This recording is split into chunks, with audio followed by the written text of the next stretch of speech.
Imagine que cada acontecimento na sua vida seja como uma pequena peça de quebra-cabeça.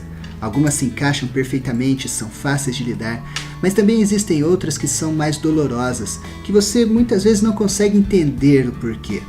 São nessas horas que você se pega dizendo: isso não tem nada a ver com a minha vida, eu não sei por que Deus me fez passar por isso.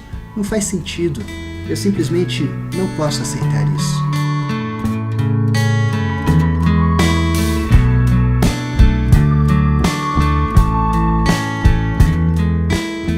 Já montei alguns quebra-cabeças, é um bom passatempo.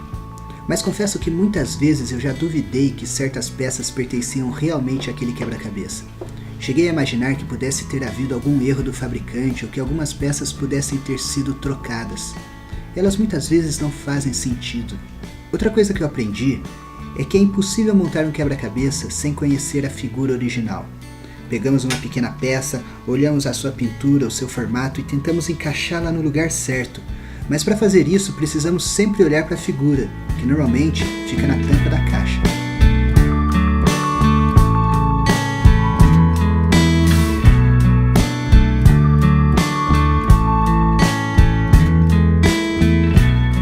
Você e eu sabemos que só conhecemos a nossa vida de hoje para trás. Nada sabemos a respeito do dia de amanhã e muito menos do futuro. Só Deus conhece a figura completa da sua vida. Só Ele tem o quadro diante dos seus olhos. E é por isso que a sua vida é como um quebra-cabeça que só Deus pode montar. E acredite, o quadro que Deus tem para a sua vida é muito melhor do que qualquer obra de arte. Então, quando coisas ruins e dolorosas acontecerem na sua vida, não as rejeite e nem pense que elas não vão se encaixar de jeito nenhum. Lembre-se que Deus tem o quadro completo diante dos seus olhos e se Ele permite que algo aconteça na sua vida é porque isso se encaixará perfeitamente na figura. Você não precisa entender, você só precisa confiar que Ele sabe qual a peça que se encaixa no quadro que Ele quer montar. É assim que eu entendo Romanos 8:28.